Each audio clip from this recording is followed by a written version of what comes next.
आज कईयों का ये प्रश्न आया है कि फेमिलियरिटी क्या है। बाबा मुरली में फेमिलियरिटी की बात करते हैं, तो फेमिलियरिटी क्या है, तो उसको थोड़ा समझेंगे कि जब बाबा कहते हैं कि फेमिलियरिटी में मत आना, तो बाबा क्या कहना चाहते हैं।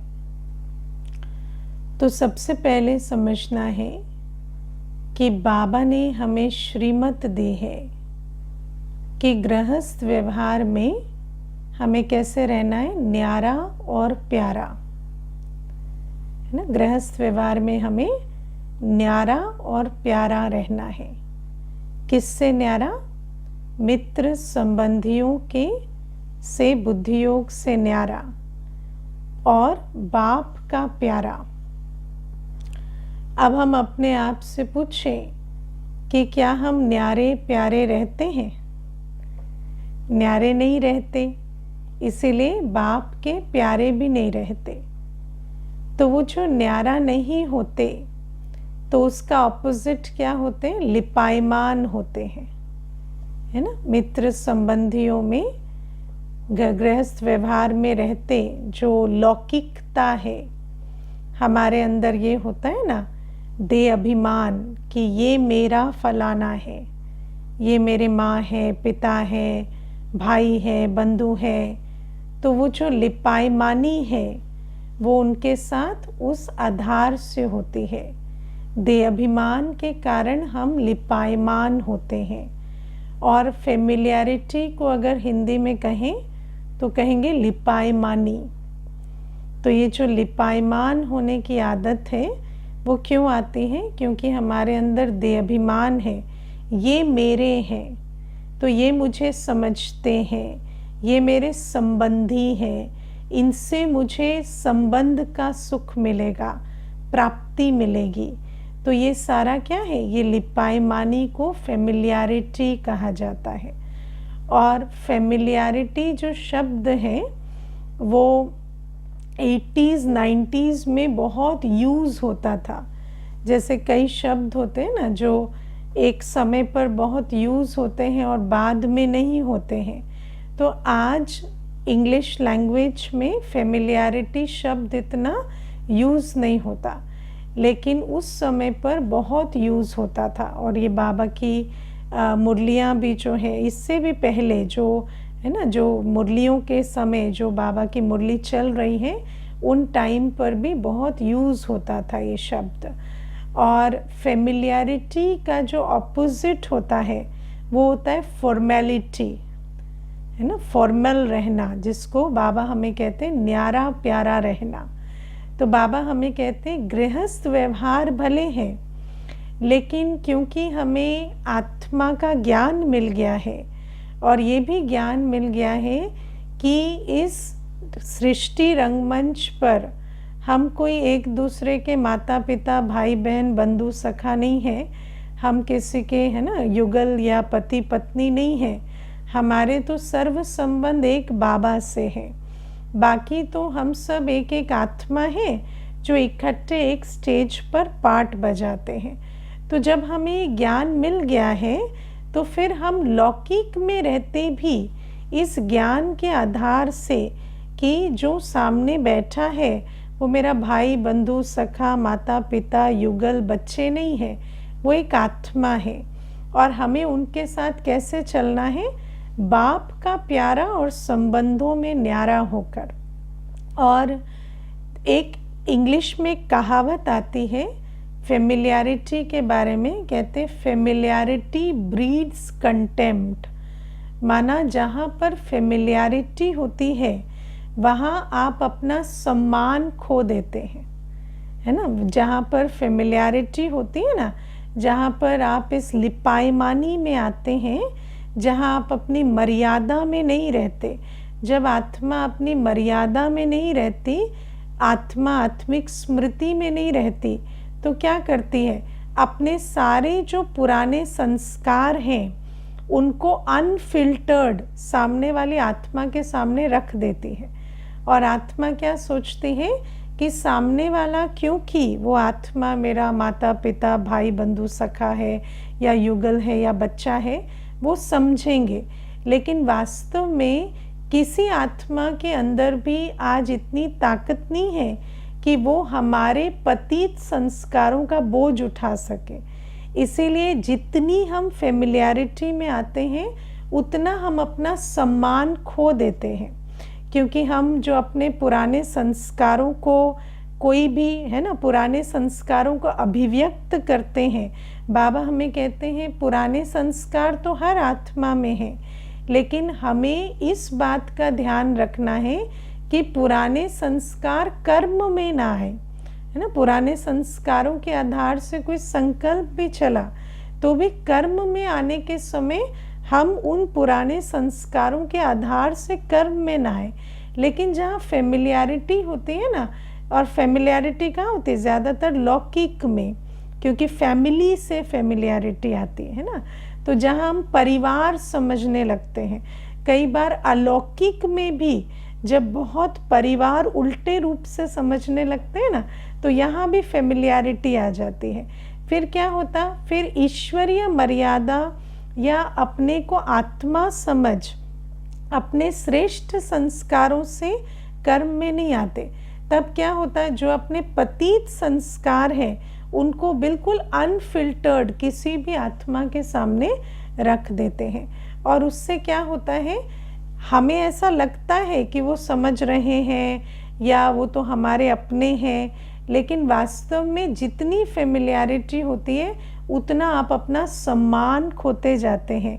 क्योंकि जितना आत्मा हमें जानती जाती है कि इनके अंदर तो ये संस्कार हैं, तो धीरे धीरे क्या होता, उसके अंदर भी जो हमारे लिए सम्मान है वो ख़त्म हो जाता।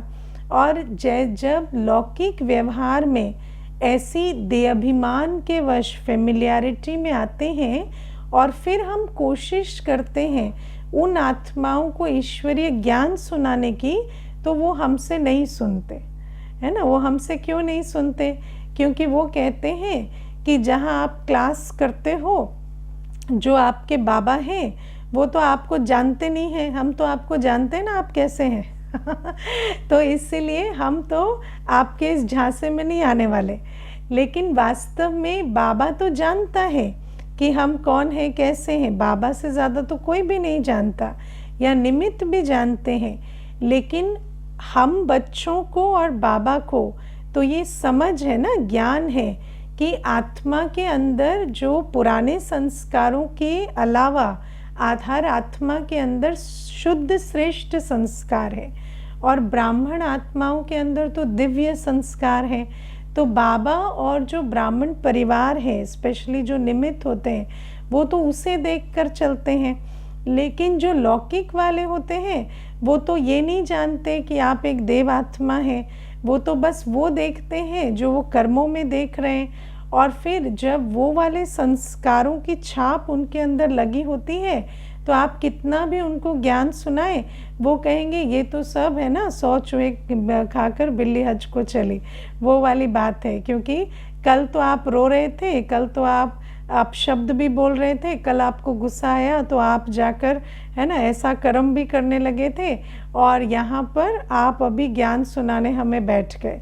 तो ये बातें जो है, इसीलिए बाबा हमें कहते हैं कि कभी ये नहीं समझना है कि ये मेरा अपना है, क्योंकि जो हमारे सामने आत्माएं हैं वो सब आज कैसे लो वाइब्रेशन वाली, है ना, आत्मा शक्तिहीन है।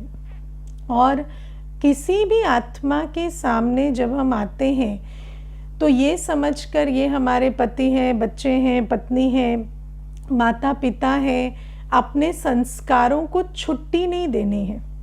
और हर समय हर आत्मा के सम्मुख आते हमें कॉन्शियस होकर, अवेयर होकर, आत्मिक स्मृति में रहकर श्रीमत के आधार से संकल्प, बोल और कर्म करने हैं। इतना हमें अवेयरनेस में रहना है। ये बाबा ने हमें श्रीमत दी, और बाबा हमें कहते हैं कि भले ही तुम लौकिक व्यवहार में रहते हो, लेकिन तुम्हारे सर्व संबंध किससे हैं? बाबा से। तो बाबा हमें कहते हैं कि जो तुम संबंधों में ढूंढते हो ना, संबंधों में हम क्या ढूंढते हैं कि ये मुझे समझेंगे, ये मुझे जो है वैलिडेशन देंगे कि तुम अच्छे हो, श्रेष्ठ हो, है ना। हम अपने सारी चीज़ें भी इनके सामने रख दें तो भी ये हमें प्यार देंगे, सम्मान देंगे, है ना, स्वमान में स्थित करेंगे कि नहीं आप श्रेष्ठ हो, ऊंचे हो। या फिर हम चाहते हैं कि पिता बैठा हो तो बच्चा जो है वो निश्चिंत हो जाए। तो हर संबंध का जो सुख है, जो भी हम विभिन्न संबंधों में जब हम आते हैं तो संबंध स्वार्थ के आधार से होते हैं, है ना। तो हर संबंध में हम कुछ ना कुछ चाहना रखते हैं। जैसे पिता है तो हम क्या चाहते हैं, पिता बैठा है हम निश्चिंत हो जाए। या माता है तो हम चाहते हैं वो हमें अनकंडीशनली एक्सेप्ट करे। या मान लो युगल है तो हम चाहते हैं कि वो सदा हमें, है ना, पसंद करे। हम जो भी हैं, जैसे भी हैं, वो हमें सदा पसंद करे, प्यार करे।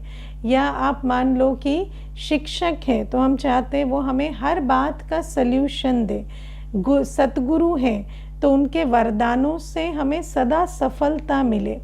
लेकिन बाबा हमें कहते हैं कि जो भी तुम्हारी आज संबंधों में एक्सपेक्टेशन है ना, या बच्चा है तो कल वो मेरा ध्यान रखे या मेरी संभाल करे।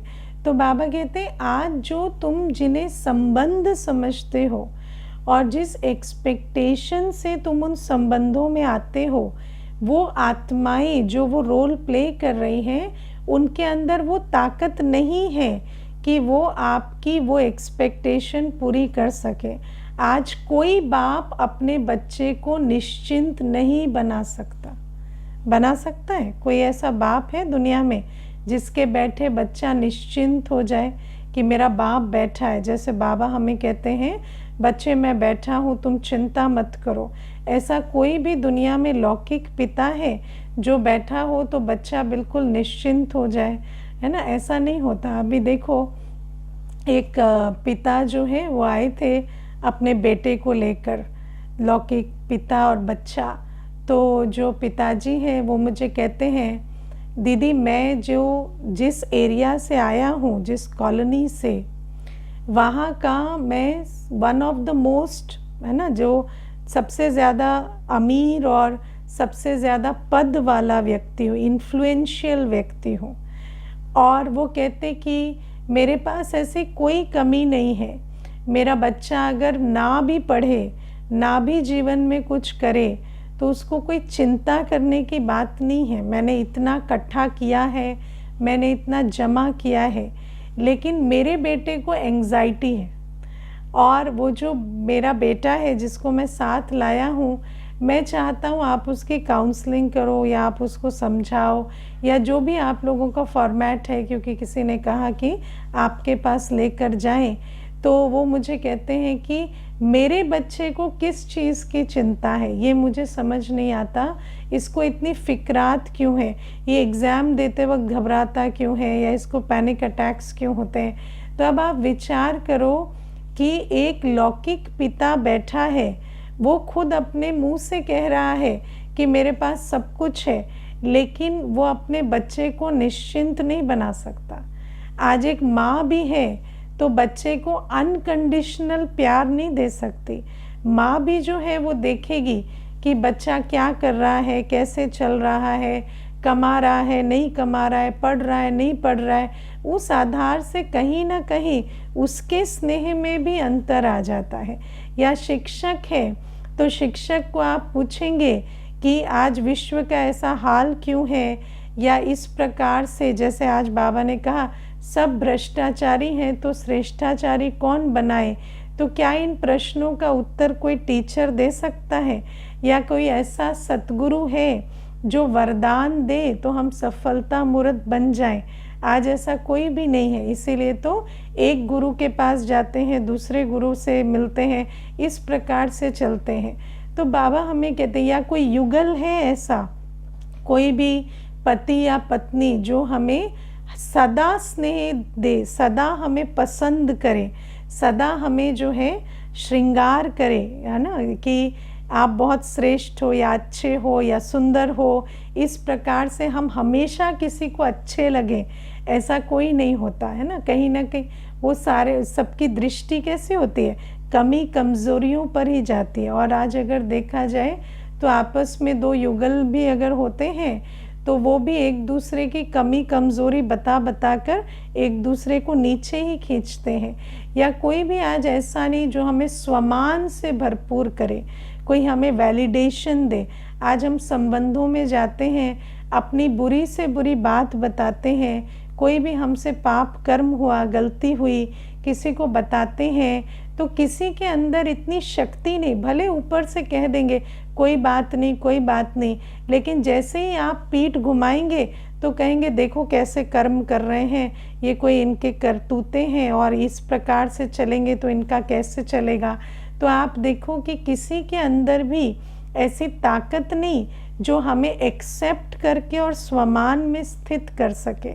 तो जिन भी चीज़ों के लिए हम संबंधों में भटकते हैं, बाबा हमें कहते हैं कि ये जो संबंध है ना, ये सब एक आँखों का धोखा है, क्योंकि हैं तो आत्माएं जो पाठ बजा रही हैं, लेकिन हम संबंध के भान में रहते हैं तो हमें लगता है अच्छा इन्हीं से हमें प्राप्ति होगी, इन्हीं से हमें संबंध का सुख मिलेगा, और हम वो जो मृग तृष्णा के पीछे भागते रहते हैं और हताश निराश भी होते रहते हैं। अभी देखो पीछे एक माता मुझे कहती थी कि मेरा जो हम बचपन से एक भाई और एक बहन, हम 2 बच्चे हैं, है ना। तो बचपन से मैं समझती कि मुझे पूरे संसार में एक मेरा भाई ही समझता है, वही मेरा सब कुछ है। जब बाबा कभी कभी कहता था ना कि तुम्हारा सोलमेट, तो मुझे लगता था मेरा भाई है मेरा सोलमेट, क्योंकि बचपन से उसी के साथ उठे बैठे, खाए पिए, घूमे फिरे, जो भी करना था उसी के साथ किया। लेकिन वो मुझे कहती कि जब मैं ज्ञान मार्ग में आई तो मुझे था कि मैं अपनी सारी बातें, इवन ज्ञान मार्ग की बातें, अपने लौकिक भाई से शेयर कर सकती हूँ। और मुझे लगता था कि वो जो लौकिक भाई है वो मेरी इस यात्रा को भी समझेगा और मुझे सपोर्ट भी करेगा। लेकिन वो जो मैंने उससे शेयरिंग की, उसी के कारण आज मैं बहुत ट्रबल में हूँ, क्योंकि जो भी मैंने उसको शेयर किया उसने माता पिता को जाके बता दिया या युगल को मेरे जाके बता दिया। तो ये जो बातें हैं, आज मैं बहुत सारी बातें हैं जो मैं गुप्त करना चाहती थी, गुप्त पुरुषार्थ के रूप में, वो बातों का पिटारा जो है वो भाई ने ही खोल दिया। और मैंने तो उसको ज्ञान में लाया और मैं समझती थी कि वो तो मुझे सपोर्ट करेगा, लेकिन वो क्या करता है, ज्ञान में आने के कारण वो व्हाट्सएप ग्रुप में है तो वो सारे स्टेटस चेक करता है और पूरी सीआईडी करता है कि ये कहाँ गई थी, क्या किया था, और वो सारी खबरें सबको देता है। जो भी मैं छुपके करती हूँ वो जाकर हर जगह डंका पीट देता है और मैं उसी वजह से प्रॉब्लम में पड़ती हूँ। तो अब आप सोचो कि ये जो बाबा हमें कहते हैं फेमिलियरिटी, अब आप तो सोचते हैं कि वो जो आत्मा है, क्योंकि हम बचपन से साथ रहे लौकिक जीवन में, तो वो तो हमें समझेगी और आज तक समझा है, तो आज ज्ञान मार्ग में मेरी यात्रा को क्यों नहीं समझेगी।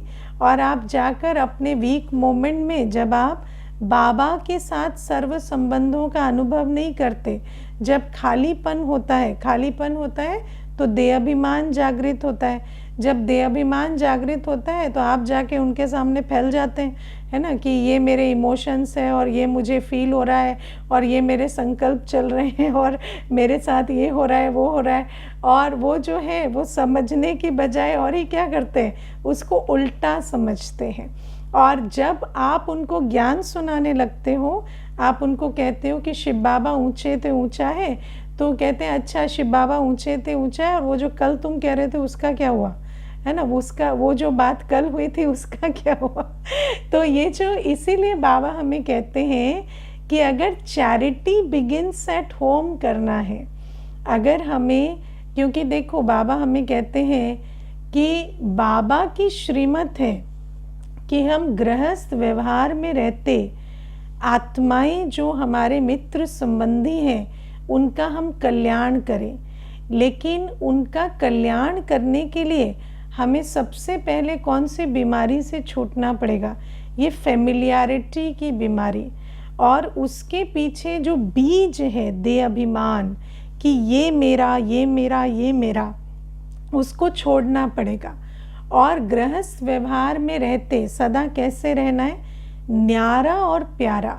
और पहले प्यारा है ना, पहले बाप का प्यारा, इतना बाप से प्यार हो, इतना बाप से सर्व संबंधों का अनुभव हो, इतना हमें बाप से सर्व प्राप्तियों का अनुभव हो, हम बाबा के साथ एकांतवासी होकर इतना बाबा से संबंधों का सुख लें कि हमें लिपायमानी की आवश्यकता ना पड़े, हमें न्यारेपन की लाइन क्रॉस करने की आवश्यकता ना पड़े, हमें ये आवश्यकता ना पड़े कि हम अपने पुराने संस्कारों से जनित जो संकल्प मन में आ रहे हैं, या जो इच्छाएं जागृत हो रही हैं, या जो मुख से शब्द कहने की इच्छा हो रही है, वो हम कर दें।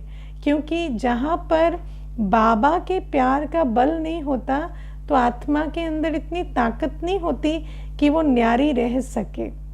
तो इसीलिए ये जो फेमिलियरिटी की सब्जेक्ट, और बाबा हमें कहते हैं कि हमारा जो सर्वप्रथम है ना, जो हमारा रोल है वो ये है कि जिन मित्र संबंधियों के साथ हम रहते हैं, जिनके साथ हम उठते बैठते हैं, हमारे जो लौकिक कार्य व्यवहार करते हैं, उनको हम शिव बाबा के नज़दीक लाएं, उनको शिव बाबा का बनाएं। लेकिन वो हम बनाएंगे कैसे? जब हमारी ऐसी न्यारी प्यारी पर्सनालिटी होगी। ये जो न्यारापन प्यारापन है जब हमारी पर्सनालिटी में होगा।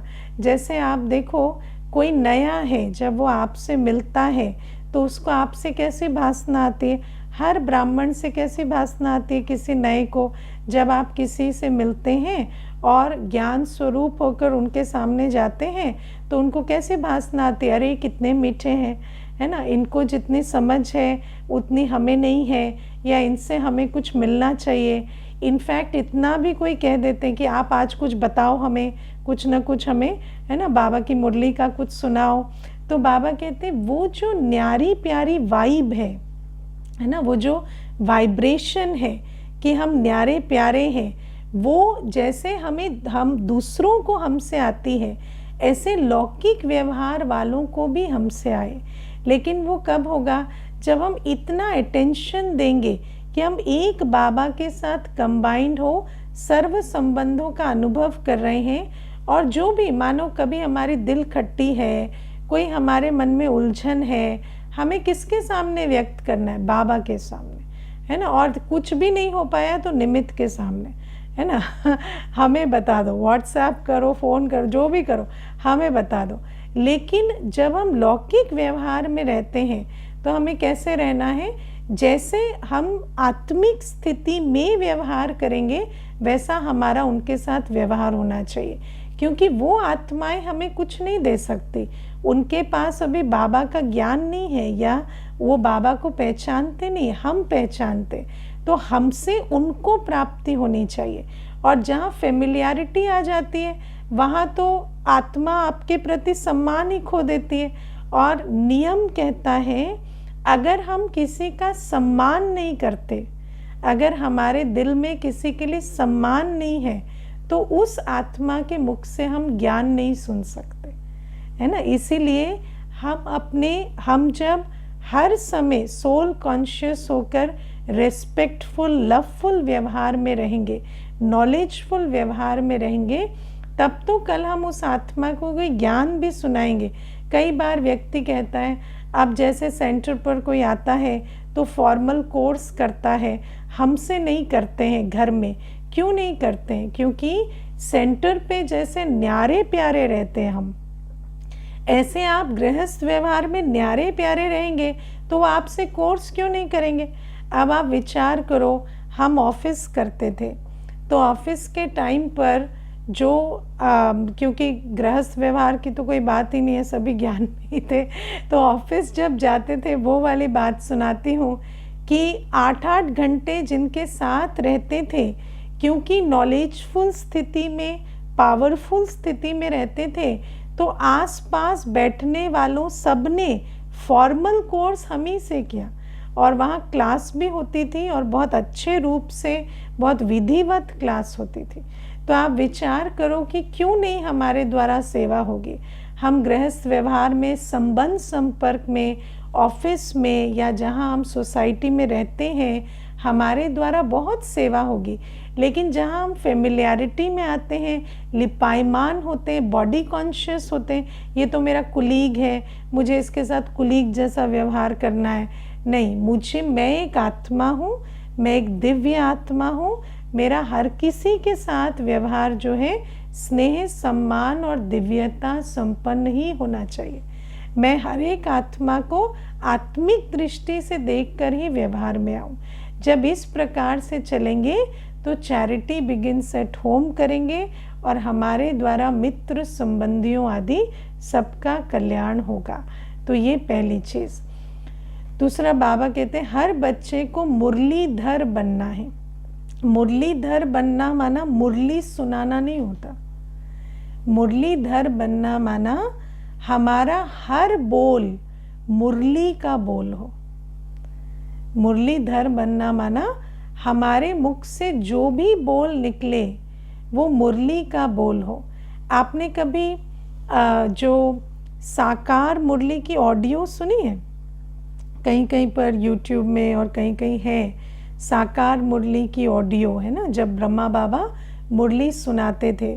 तो आप सोचो, आज तो हम मुरली पढ़ते हैं तो कैसे पढ़ते हैं? थोड़ा फॉर्मली पढ़ते हैं ना, जैसे एक कोई ग्रंथ पढ़ा जाता है ऐसे पढ़ते हैं कि पढ़ते हैं, समझाते हैं या उस वैसे पढ़ते हैं। लेकिन जब ब्रह्मा बाबा मुरली चलाते थे तो कैसे चलाते थे? जैसे कोई बात कर रहा है ना। आप जब उन मुरलियों को सुनेंगे ना तो ऐसा लगेगा जैसे कोई मुरली नहीं, बात कर रहे, बाबा बात कर रहे। तो ये तो जो लिखी जाती थी वो तो चलो कि मुरली है, लिखत में है, लेकिन वैसे भी मानो कोई बच्चा जाकर बाबा के पास बैठा तो बाबा कोई ऐसे नहीं पूछते थे, अच्छा अभी ना ठंड आ गई है ना, बारिश होने लगी है, आजकल मौसम थोड़ा बिगड़ने लगा है, आज क्या खाया था दोपहर में।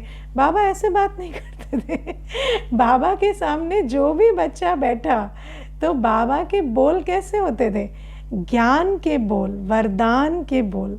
एक एक बोल ऐसा होता था कि उन बोल को भी आत्मा ऐसे शांत में बैठकर आत्मसात करती थी कि ये बोल वो वरदान है जो प्यारे बाबा ने मेरे प्रति उच्चारे हैं। और आज भी जिन्होंने बाबा के मुख से वो बोल सुने वो 30 वर्ष, 50 वर्ष, 60 वर्ष, 70 वर्ष के बाद भी सुनाते हैं कि बाबा के मुख से हमें ये वरदान मिले थे। तो जब हमारा हर बोल ज्ञान स्वरूप हो, हर बोल स्वोन्नति के लिए हो, हर बोल हमारा नॉलेजफुल, पावरफुल हो, हर बोल वरदान देने वाला हो, तब कहेंगे अच्छा बच्चा मुरलीधर है ना। और जो मुरली है बाबा की, जब हमारी बुद्धि में इतनी चलेगी ना, जब हम मुरली को इतना स्मृति में चलाएंगे, मनन करेंगे। आज बाबा ने मीठे बच्चे कहकर क्या कहा, वरदान में क्या कहा, स्लोगन में क्या कहा, जब आप उस लैंग्वेज को सारे दिन बुद्धि में चलाएंगे तब तो जाकर जो बुद्धि में चलेगा वो मुख से निकलेगा। तो जब भी मुख खुलेगा तो मुरली के ही बोल निकलेंगे। और बाबा कहते जब हम इस प्रकार से मास्टर मुरलीधर बनते, क्योंकि जब हम मुरलीधर बनते हैं तो हमारा लक्ष्य क्या है? हमारा लक्ष्य ये है कि हमारे द्वारा हर आत्मा को कुछ प्राप्ति हो, कल्याण हो। और बाबा कहते हैं जब हमारा ये लक्ष्य होता है तो हम बहुत निर्माणता से दान देते है ना। ये जो हर आत्मा को बाबा से कुछ प्राप्ति हो, ये जो लक्ष्य है इसको आप कभी निर्माणता के सिवाय इस लक्ष्य को प्राप्त नहीं कर सकते। इस बात को बहुत अच्छे से समझना। आप कभी अकड़ के ज्ञान दान नहीं दे सकते है ना, क्योंकि आप जो दे रहे हैं ना उसकी वैल्यू सामने वाली आत्मा को नहीं है। तो वो जो है वो आपको कोई तारीफ नहीं करते। जब आप किसी आत्मा को कहते हैं ना, मानो हम सेंटर पर कोई आता है तो हम उससे कहते हैं आपको रोज़ आना है, तो ऐसे थोड़ी कहते थैंक यू आप हमें रोज़ टाइम देंगे, कहते रोज़ आना है। रोज़ कैसे आएंगे, रोज़ थोड़ी आ सकते हैं, कितने काम होते हैं घर में। तो हमें क्या कहना होता है उनको, ऐसे थोड़ी कहेंगे आप अपने लिए आते हो, आना है आओ, नहीं आना है मत तो फिर क्या कहेंगे, है ना, नहीं आपको आना चाहिए। हम आपको कह रहे हैं ना, आप समझो, आप इसको एक इनविटेशन की तरह समझो, आप प्लीज़ आना। किसी को भी प्रोग्राम में बुलाते हैं तो प्लीज़ प्लीज़ करके बुलाते हैं ना, कि आप निमंत्रण स्वीकार करना, आप आना। तो आप सोचो कि ज्ञान दान किसी को देना माना आपको बहुत निर्माणता से देना होता है। क्योंकि बाबा कभी कभी कहते हैं ना, बंदर को हीरा देंगे तो बंदर को तो उसकी कदर नहीं है ना तो वो क्या करेगा, उसको फेंक देगा। तो हम भी जब कलयुगी संसार में रहते हैं तो हमारे लिए ज्ञान रतन पत्थर जैसे हैं, हम उसकी वैल्यू को नहीं जानते। तो हमें भी जिसने ज्ञान दिया उसने ऐसे ही दिया, है ना, इतने प्यार से, ऐसा लगा जैसे कि हम उन पर एहसान कर रहे हैं। रोज़ क्लास जाकर या मुरली सुनकर ऐसा ही लगता है कि हम कोई एहसान कर रहे हैं। जैसे माता पिता होते हैं ना, बच्चे को प्लीज़ खा लो, प्लीज़ खा लो, प्लीज़ खा लो कहते हैं, तो बच्चे को लगता है शायद मैं खाऊंगा तो इनका पेट भरेगा, है ना। तो बच्चा भी बहुत नखरे दिखाता है, जैसे कि हम नहीं खाएंगे तो इनका पेट नहीं भरेगा। लेकिन बाबा हमें कहते हैं ऐसे ही ये जो ज्ञान रत्नों की सेवा है, क्योंकि आप किसी को कहेंगे आओ हम आपका पास्ट बताते हैं तो कतार लग जाएगी, आप किसी को कहेंगे चलो आपका फ्यूचर बताते हैं, कतार लग जाएगी।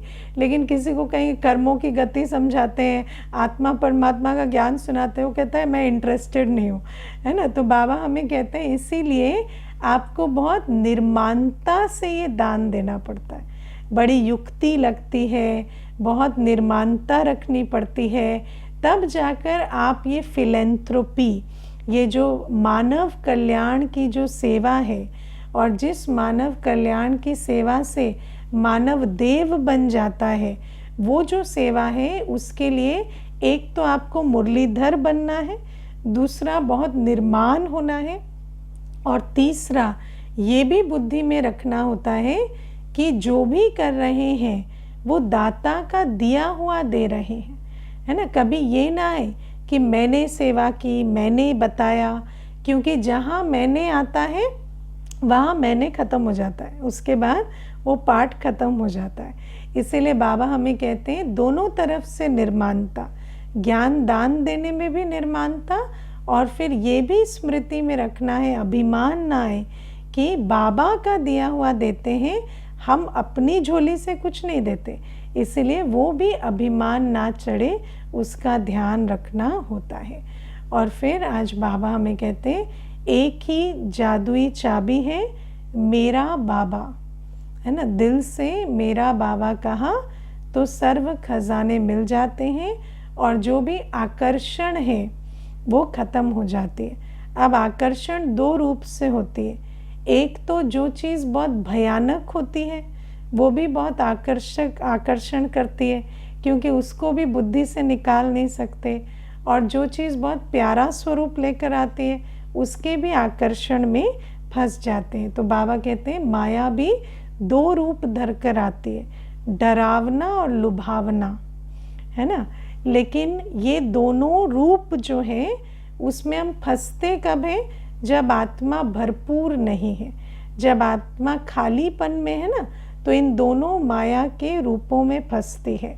इसीलिए बाबा हमें कहते हैं सदा जब भी अपनी स्थिति ठीक ना हो तो मेरा बाबा, बस बाबा को याद किया तो बाबा का ज्ञान, बाबा का प्यार, बाबा की शांति सब अनुभव करने लगेंगे।